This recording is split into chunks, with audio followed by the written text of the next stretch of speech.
সুনামগঞ্জ সিলেট আঞ্চলিক মহাসড়কে নিয়ন্ত্রণ হারিয়ে যাত্রীবাহী বাস খাদে পড়ে শিউলি রানী নামের এক নারী নিহত হয়েছেন।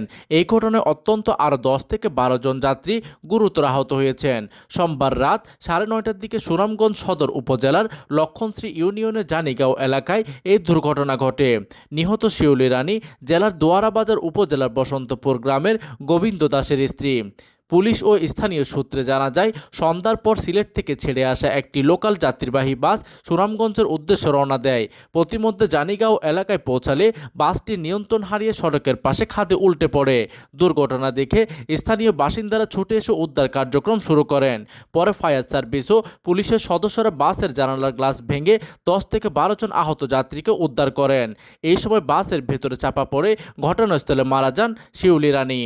এইদিকে আহত অন্যান্য যাত্রীরা সুনামগঞ্জ সদর হাসপাতাল ও সিলেট এম.এ.জি. উসমানী মেডিকেল কলেজ হাসপাতালে চিকিৎসাধীন অবস্থায় রয়েছেন। সুনামগঞ্জ প্রতিনিধির তথ্য ও পাঠানো চিত্রে ডেস্ক নিউজ, দিগন্তের বার্তা 24।